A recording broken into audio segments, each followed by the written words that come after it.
to an episode of the Miracle Marketing Podcast, where we bring you interviews from business owners, celebrity guests, and hot topics. I am your host, Brandon Adams. My co-host, super producer, Big Perion, could not make it today, but we're going to still have a hot show for you, and we always have great guests.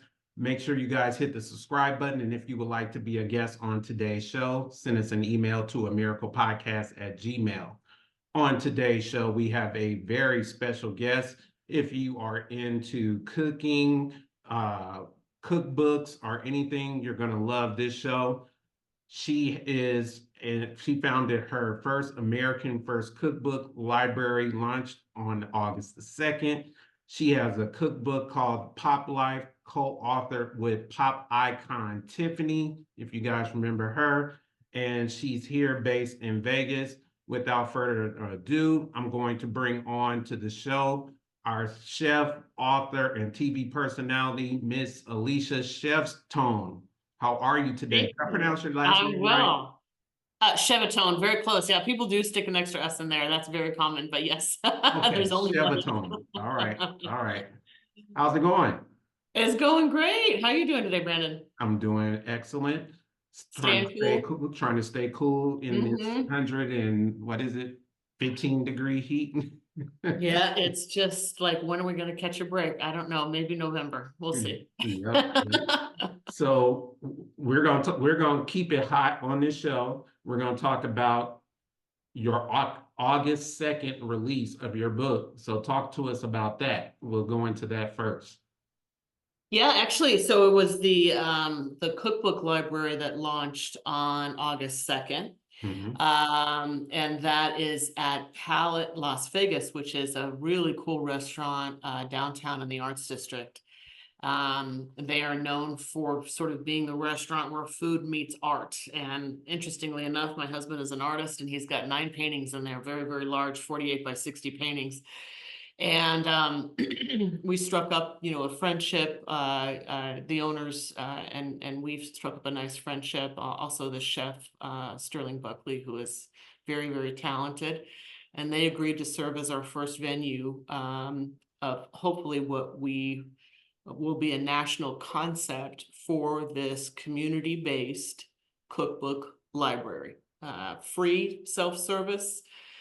Really, really great concept that no one's ever done before.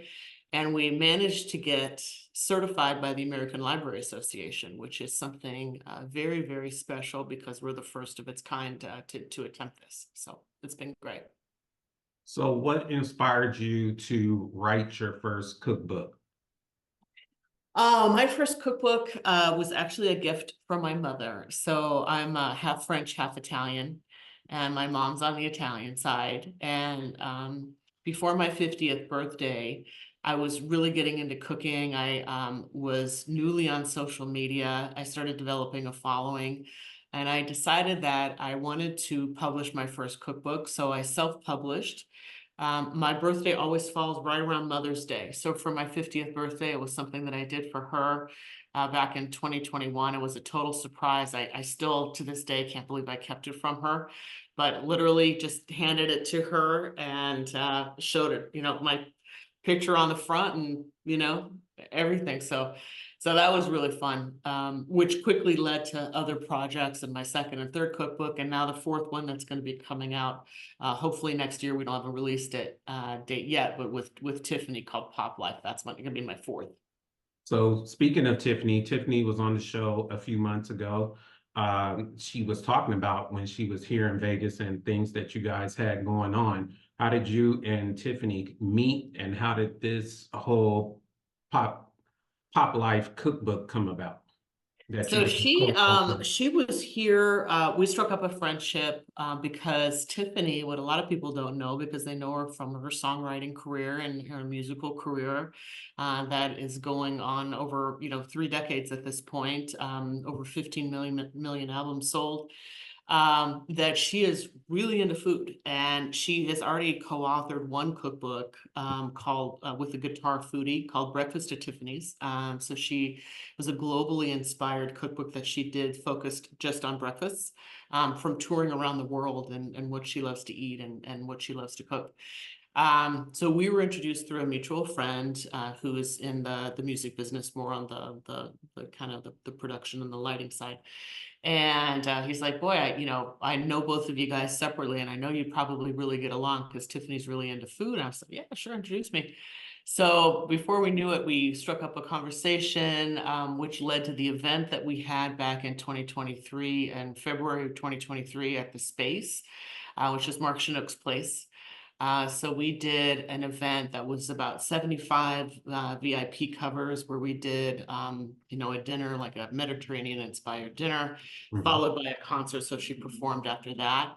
And it was on stage. He brought me on stage to do a Q&A with the crowd before she started performing. And she asked me on stage in front of everybody. We had discussed it prior to, but she announced it on stage to everybody that we were going to be writing a cookbook together, which was so cool. It was, yeah, really, really fun.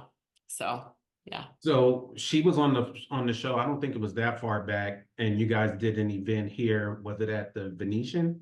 That was a few, Yes, that yes, was a we few did. months ago. Yeah. Yeah, that was April 20th, actually. Okay, so that was April. Okay. Yes. So tell us a little bit about how that event went and how did that come about? So that was to promote some of the food and the recipes that we have in Pop Life. And we're doing a lot of press in advance. One of the things that I've learned from working with a superstar like Tiffany is that they roll on a completely different level. There's a lot of buildup because their projects they're slower. I navigate very, very quickly because I kind of have my own little world and I've got my relationships with my publishers. But when you do things on a global basis, it's a slower burn because she has, hundreds of thousands, millions of fans that she's updating, and she kind of needs to have a very methodical approach for how she's introducing things. So we decided that when she was in town, performing with Taylor Dane the night before, April 19th, at M Resort, that it would be great if while she was in town, we did an event together. And so, yeah, we had a really great pop-up and a lot of people showed up. Perez Hilton showed up. It was super fun. Just really unexpected. People just kind of dropping in and supporting us, which was awesome. Do you think you're going to do any more and will they be only in Vegas or will you plan to do things in other cities? Well, it's funny because book tours are kind of a thing in the past. Not a lot of people do a lot of book tours anymore, but when you do book tours with people who are actually touring for music, it provides like a really built-in format to be able to sort of take advantage of the parts of the world where she's going to be. So my pipe dream is to follow her around to some of the key countries where she's going to be visiting. She's got a big tour in Asia next year. And I think she's going to be touring Australia. So yeah, it could be a really fun opportunity once the book is out to actually promote it together and do a lot of press and stuff like that. So that's what I'm hoping. So I don't nothing planned yet though. So even without Tiffany, is that something that you like just for your own projects, or do you want to do anything outside of Vegas, or do you just want to stick to Vegas like on your own projects? I really do. Going national, one of the things that was very important to me, and I'm originally from Silicon Valley, from Northern California. I was Okay. born and raised in San Jose. Okay. And my husband and I first moved to Las Vegas in 2001, but we didn't last very long out here because September 11th happened and we were both working for .com, tech companies, and we had to move back to the Bay Area. But we relocated back to Vegas in 2019. And, when I discovered, culinary as a second act and started, authoring cookbooks and releasing my spice line, it was really important to me to have a good solid base in Las Vegas. Because I'm a pop-up chef, so I do events. Both my family and my husband's family, were in the bar and restaurant business, and it's just not the life that we wanted. We don't want to be tied to a particular location, but I do want to share my food with as many people as possible. And having events that really, especially ticketed based events, I mean, that really requires you to develop a lot of local relationships, really get in deep with your fans. Guest experience has to be just, first and foremost. But now that I feel like I've made a lot of progress in that, there's always more to do, right? So you're never really done. But now I feel like I can have more of a national presence. I've received some requests for national interviews, particularly as a DINK lifestyle expert, which is nothing ever I intended to do, but DINK Cuisine is the name of my company. DINK stands for dual income, no kids. Okay. So my niche really in food is creating recipes for two, all different dynamics. It doesn't just have to be, married people. It can be empty nesters, roommates, people caring for an aging parent, whatever your dynamic is. Households in America, by and large, are very small. And if you watch a lot of culinary media, they will have you think that, we all live on farms and ranches and, everybody's cooking for an army. And it's like, no, that's really not what's going on. And in this country, average household size is 2.53 people. And people overcook. And so they overeat, they overshop, they waste money. And everybody's kind of got you convinced that you should be meal planning, which is great. But if you don't meal eat the way you meal plan, you're going to waste food and then you're going to be wasting money. So this whole DINK lifestyle expert thing has kind of come into vogue, especially on a national basis. So I've done some national press on that. But yes, absolutely. I would love to kind of expand my reach past the Las Vegas area and do a lot more stuff nationally. Okay. Alicia, and as talking with you and learning more about what you do, something just kind of flashed in my head as far as a reality show. Would you ever want to do a reality show? Yes, yes. I actually pitched, well, very loosely, not officially, but there was a Prime media network, something called Prime Women's Network or something like that, that was coming out through the Lifestyle or Lifetime channel. It was going to be an offshoot of that for women, particularly 50+ women, which is right in the heart of my demographic. And I pitched them the concept of a CEO by day. I'm a CEO of a consulting firm by day, and kind of like a chef, Sin City chef on the strip at nights and weekends. And yeah, I never heard back. So maybe you can make that happen for me, Brandon. I can do that. And I have some ideas, so we'll talk, about seeing if we can bring this reality show to life. Yeah, or whatever your concept is that you had in mind, right? Yeah. We can talk a collab, so we'll talk more about that. So let's get into cooking, recipes, your seasonings, all of that. Tell us about what do people find, or what do you see that people tend to like the most that is your specialty dish? Which one do most people request all the time? I have, it's funny, I was talking to my mom last night, and panna cotta is something that I'm kind of known for. So panna cotta is almost like it's almost like it's a chilled gelatin based, usually a dairy, dessert that is kind of custardy, but except there's no eggs in it. And I make it in all different flavors, and it's quite delicious, and people like it because it's easy. But I'm not a baker. I don't like to bake. So that is something that you sort of put together. You start it on the stove top. You bring your dairy up to temperature, or coconut milk. I use a lot of coconut milk too.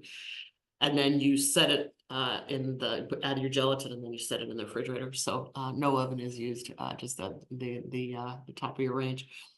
But primarily people know me for my appetizers. So here in the Las Vegas area, I'm entering into my 4th year of my culinary residency at Vegas Valley Winery, which is really exciting. And we call them my appy hours. So it's Vegas Valley Winery is Southern Nevada's first and only wine producer. A lot of people don't know that we've got a winery right here in the Las Vegas area in the Booze District, which is right off of 215 and Lake Mead, off of Eastgate in the Auto Mall area. And yeah, it's different every time. We do them about 4, 5, 6 times a year. And I just released 4 more dates, October, December, February, and April, where I will pair 3 different appetizers with their wines, and people buy tickets for it. It always sells out. So that's a lot of what I'm known for are appetizers. Okay, and you have that coming up in October? Yeah, October 26th, if memory serves. I haven't released the menu yet, so I'm still finalizing the menu, but yeah. Okay, make sure you Eventbrite will have that available soon. okay, make sure you get that information over to me so we can promote that and maybe come out and cover it as media as well. Oh, that would be great. Yeah, yeah. We're Definitely. very media friendly at the winery. Yeah. Cool, cool, cool. So tell us about your spices. Let's get to the spices. Yeah, so I had an event at Sahara in November of 2022 for Global Entrepreneurship Week. I actually hosted the kickoff party at Casbar, which is one of Sahara's beautiful. I don't know, a lot of people don't know that they went through a series of renovations over the past few years. Sahara is just a gorgeous hotel now, if you haven't been in a while. Global Entrepreneurship Week is something that happens globally in all metropolitan areas, hundreds of countries all throughout the world. And Las Vegas had never participated before. And so 2022 was Las Vegas's first opportunity to participate in Global Entrepreneurship Week. And I actually hosted the kickoff party at Sahara. And at that event, I was approached by a local business owner here who asked me if I'd ever consider starting my own spice line, because at the time I was releasing my 3rd cookbook, Food with Spirit, which is 50 alcohol infused recipes. And she said, you should do an alcohol infused spice line. And I said, well, that's really interesting, because a couple of months prior at one of my pop-ups, I had as a little hostess gift tequila salt. Okay. So it was already sort of in my head. And sure enough, I came up with 7 different flavors. I branded it as Distilled Spices. It is locally produced here in Las Vegas. I soon will have, which has been a very long journey, my woman-owned business certification, to hopefully be able to sell into some of the very large institutions here in Vegas. Have been approached by Allegiant Stadium and Fontainebleau, and hopefully we'll have an opportunity to go more on the commercial side. Up to this point, it's been very retail based, consumer based. But I want to break into the commercial business. So that would be huge because a lot of women do support other women business, and once you get that certification, it does branch you into another level, and you're able to get into different industries and different markets and things of that nature. I work with other women business owners that are women-based certified, and I already know that does bring on another niche and help, and when people are shopping, they will look for that certification to make sure it is certified. So yeah, that's definitely true. yeah, it's a big deal, and it was frustrating for me because I have a really good marriage. And so everything that I have with my husband is split 50-50, and so I had to kick him off my checking account. I had to get rid of his credit card. I had to do everything like from scratch. I had to refile with the state for my LLC. I had to, but hopefully at some point, in the next, 30 to 60 days, it's all going to be worth it. So. Okay. Sounds good. Sounds good. So tell us about some of the other things and projects that you have coming up that you want our viewers to check out. I enjoy media so much, and I've got a show called Sin City Kitchen, which has been really, really fun. I actually applied, and a lot of people don't know that the process to get an Emmy award for TV, daytime TV, is you actually have to apply for it. Like, people just don't come chasing you down, right? You actually have to have an application process and stuff. It's the same with James Beard Awards and everything in culinary. But I applied for an Emmy because I did, several months ago, I did a Hawaiian Born and Breaking Barriers episode. So here in Las Vegas, a lot of people may not know that listen to your podcast that we're known as the Ninth Island because we have a very large Hawaiian population here. But so Pacific Islander, Asian American in general, they are unfortunately, considering the population that we have here, they're very underrepresented for businesses and particularly women-owned businesses. And so one of my friends is Chef Karis Kawana, who is, she started Donatique at Venetian, which now she has exited, that business, but she's very, very successful, pastry chef, very, very talented. And so I interviewed her along with Hola Matuapuaka. Hola Matuapuaka is, she and a couple of her partners own and recently opened Status by William Paul, which is a champagne lounge at the Venetian. Okay. So I interviewed both Hola and Karis, and then I submitted that episode for an Emmy, and unfortunately wasn't officially nominated, but the work continues, and really the purpose of that show is to highlight and feature people that are disrupting the strip and even off the strip, what's happening in culinary. Let's figure out if we can, provide a format to be able to highlight some people that are doing really, really excellent work and may not necessarily have the fame, of a celebrity chef because they're not, you don't have like, multi-million-dollar restaurants, but they're still doing really, really cool stuff. So it's been fun on Sin City Kitchen to highlight that. I also had a really great interview with Lunel. So Lunel, of course, being the first Black female comedian to have a residency at Jimmy Kimmel's Comedy Club. We did a fantastic episode actually at the Comedy Club, so that was really exciting. So it's just been a lot of really fun projects like that. That's great. Yeah. I recently had Hope Flood on the show, who's great friends with Bunel, and she talked about Bunel while she's a comedian as well. They all started a long time ago back on Comic View and things of that nature. Wow. Where can we see your show and how can we find it? So my show streams on the Hey Vegas channel, which is owned and operated by Rich Gaccovino, who is my producer, my executive producer. So Rich, if you are in TV at all, you know Rich's name because he's done a lot of stuff in the Las Vegas area for a few decades. I used to work for various, TV stations and news and, a bunch of stuff. So he started his own channel called Hey Vegas, and it streams on Amazon Fire TV, Roku, and Apple TV. And so if you download the Hey Vegas channel, then you can see all my episodes. Plus, I also have almost all my episodes, except for the most recent one, on my website, which is dinkcuisine.com. And then heyvegastv.com also has all the episodes too for people to be able to stream. Okay. So before you go, I want to ask you, who is it that you could cook for? If you had any person that you wanted to make a dish for, who would it be? Oh man, that's so tough. I'd have to say Giada De Laurentiis. Giada is like it would be a toss-up between Giada and Rachel Ray. Okay.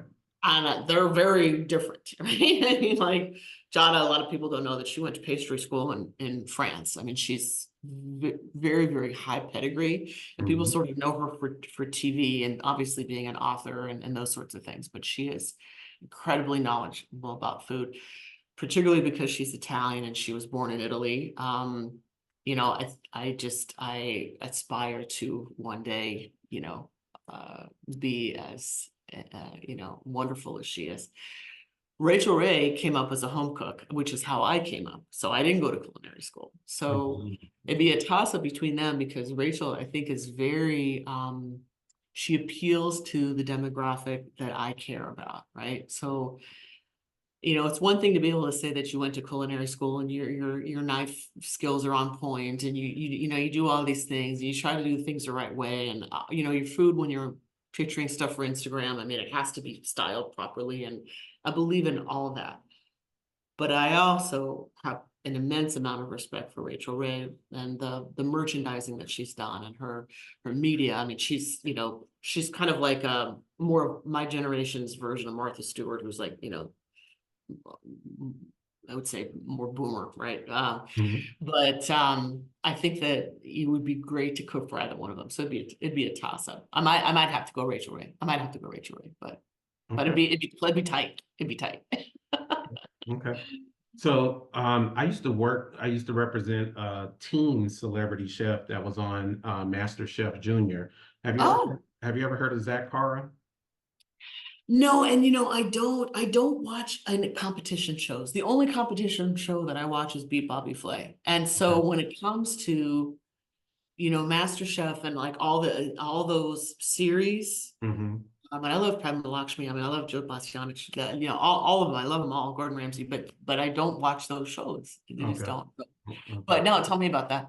Oh, I just represented him for years, and he was the celebrity chef. He was also a tennis player, so he was a Oh, chef and a tennis player. So I was just uh-huh. wondering if you knew him or crossed paths with him at all. Yeah, not as of yet, but hopefully maybe someday. Okay. All right. All right. Well, before we go, tell everyone where they can find you, where they can follow you, and all of that good stuff. Yeah, so if you're interested in America's First Cookbook Library, you can find us on nicenicebite.org and also on Instagram, Nice Nice Bite. And then for all my other projects, dinkcuisine.com is my website. You can follow me on Instagram at Dink Cuisine.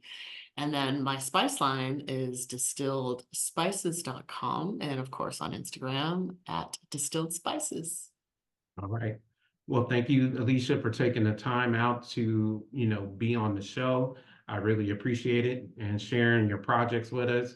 I look forward to working with you, hopefully soon, and collaborating on some projects. And let's talk more about making that reality show come to light. Let's do it. All Let's do right. it. All Let's right. take this thing to the top. Let's do it. Let's do it. All right. Well, thank you for Thank taking you, the time Brandon. out of your day and, big things coming. I see it. Thank you so much. Thank you. All Likewise for you. right. Thank you.